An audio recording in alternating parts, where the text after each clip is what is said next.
3.5 is rates and unit rates. So what we're going to do today, or for this video, is you're going to understand the concept of a unit rate and solving rate problems. Sometimes some of those will equate to like miles per hour, things like that. We're going to be able to find unit rates and solve unit rate problems and then compare them. So that's what we should accomplish with this video. So now we've already talked about what a ratio is, but a rate is a ratio of two quantities using different units. So you basically solved various ratio problems in the previous section that involved rates, but now you will use unit rates to solve these rate problems. So a rate, and we're doing our key idea here, a rate or a unit rate compares a quantity to one unit of another quantity. So then we have what's called equivalent rates, which have the same unit rate. Go ahead and copy that down too. I know this is really confusing. Probably you're just like copying these definitions down. These are the words. So again, this is just explaining what this means in words. Now we're going to do a little example in numbers, and then I'll show it to you what it looks like in an algebraic expression. But let's look at it in numbers. This will help you a little bit. We're going to draw a little picture here. All right, so we got some pizzas here. You paid $27 for 3 pizzas. So go ahead and kind of copy that down right there. What that means is we have a rate, okay? And our rate is simply this. We have $27 to 3 pizzas. Now again, we talked about a unit rate compares a quantity to one unit of another quantity. We have a quantity of money to another quantity of pizzas. So this little item here is showing that we have $27 is 3 pizzas. So this was our numbers kind of explaining, oh, that's terrible, sorry. This is kind of explaining we went from words, now we went down to numbers, and then I told you I would show you algebraically what it would look like. It would just simply look like this. So again, we've got our algebra means our rate is A units to B units. Our unit rate is A over B units to 1 unit. And let me explain that a little bit better when we go into our examples. Example 1 is finding unit rates.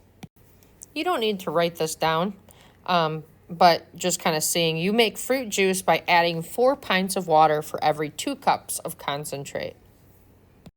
Our directions are to find the unit rate. So what we need to do is we need to make this into a ratio table. So I have 4 pints of water for every 2 cups of concentrate. So our 2 different things will be water in pints and concentrate in cups. I know that I have 4 pints of water and for every 2 cups of concentrate. The goal here is to find a unit rate. So we just need to figure out how to get down to a unit rate. Basically, if I've got 4 pints of water, and I want to know how many cups that equals, find the unit rate. So I go down to 1. That's the reason I put the 1 there, and I'm actually going to put it in a different color. The reason I put the 1 there is because I know that that 1 is what I need to get to. That's a unit rate right here. So my answer is going to be this box right here. From 2 to 1, how do I get from 2 to 1? I just divide it by itself by 2. I'm going to do the same thing up here. So again, just like we learned before, but now I know that I have 4 divided by 2 is 2. So my answer for this would be the unit rate is 2 pints of water per cup of concentrate. So 2 pints per 1 cup of concentrate. So we found the unit rate of this. The next question for B says to, and then write this down, write the ratio of cups of concentrate, 2 pints of water, then find the unit rate. The difference between A and B is that up in A, it said you make fruit juice by adding 4 pints of water for every 2 cups of concentrate. What is our unit rate? This is our unit rate. Now we're finding the ratio of cups of concentrate to pints of water. So basically you flip-flop them. It should look like this in a ratio table. All I've done here is I've flip-flopped these. So I have concentrate on top and I have water on bottom. So that means I have 2 cups for every 4 pints. Also, just as a reminder, the word concentrate, what that means is like, if I was going to make lemonade and I used lemon juice would be my concentrate to make my juice. So I was kind of thinking about that a second ago. You might want to know that. All right, so in this one, now all I'm doing is I want to get to my water. I want to make sure my water is down to 1 unit rate. I don't do any work for that until now. Now I say, how do I get there? I divide it by 4. I'm going to do the same thing on top. I'm going to divide that by 4. Remember, when I'm doing something like this, you can put these into fractions, and I've got 2/4, which we know equals 1/2. So always reduce your fraction. So that means my unit rate is 1/2 of a cup. And then you could put per pint of water. And that's your answer. All right, so looking on page 137 in your book, unit 2, or example 2, using a unit rate to solve a rate problem, it says a piece of space junk travels 5 miles every 6 seconds, sorry. How far does it travel in 30 seconds? So to set this up, and you should pause it and go ahead and write this down real quick. But to set this up, what you're going to do is you're going to create a ratio table that's showing a 5:6 ratio. And now we have to figure out what 30 is. Okay? So this is what the ratio table will start like. I'm going to start it off with setting it up like this because it talks about how space junk travels 5 miles first, okay, and every 6 seconds. So there's my first, that's my first ratio that I'm going to set up. Now this one, I'm going to need 3 spaces so I can get my answer.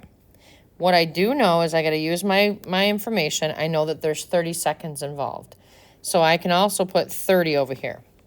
Now, most people say, can I just go from 6 to 30 and figure out what this equals because that's my answer?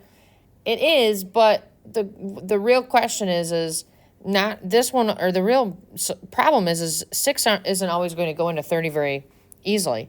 So sometimes putting in a unit rate will help you understand. I'm going to change the color. Will help you understand that getting to 30 will be easy because they won't always be, numbers that can go into each other.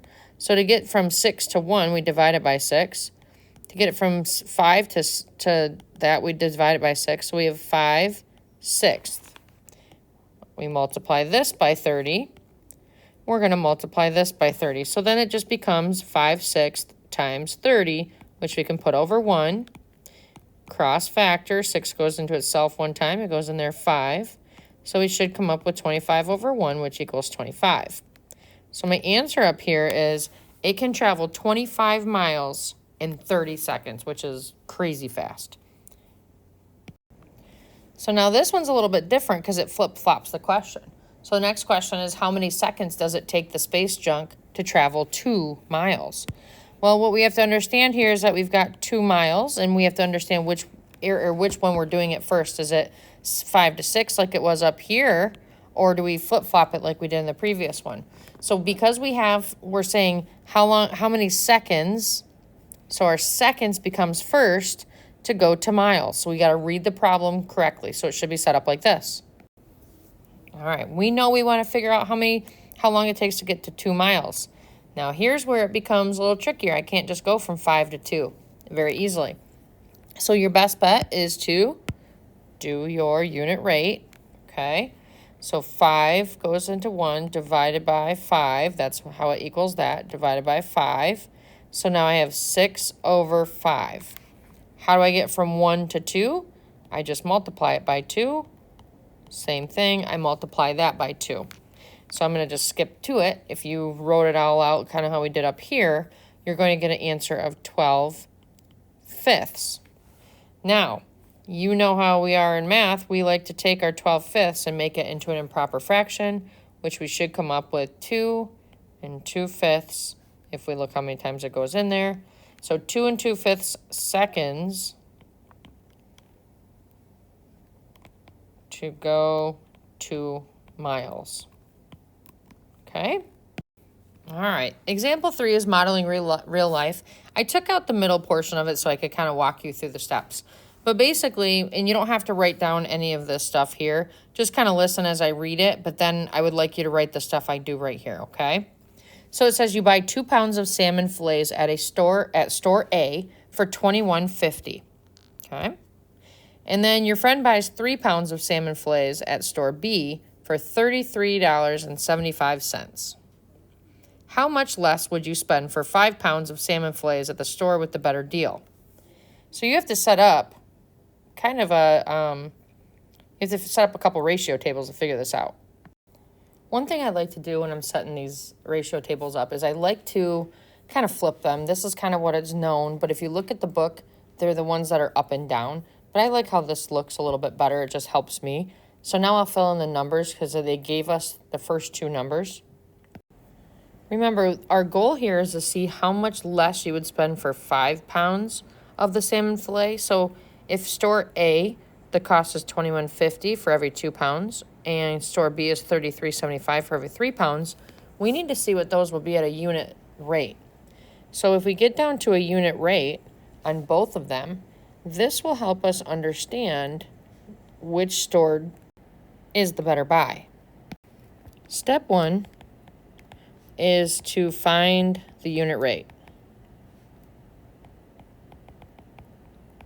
Okay. And then step 2 is to find the cost of 5 pounds at each store. So now you're just working it out. How do I get to 3? I divide it by to 1. How do I do it over here? Divide by 2. So again, whatever you do on the bottom, you make sure you do on the top. And then you're going to have to work out that math. So now that we're down to our unit rate, the question says, how much less would you spend for 5 pounds of salmon fillet at the store with the better deal? So we can see right now that the store with the better deal is store A because it's only $10.75 per pound, because that's our unit rate is per 1, you know, our unit being 1, and $11.25 per pound at store B. So now we have to put in our money, or I'm sorry, our pounds. Let me change my color here and change this to 5.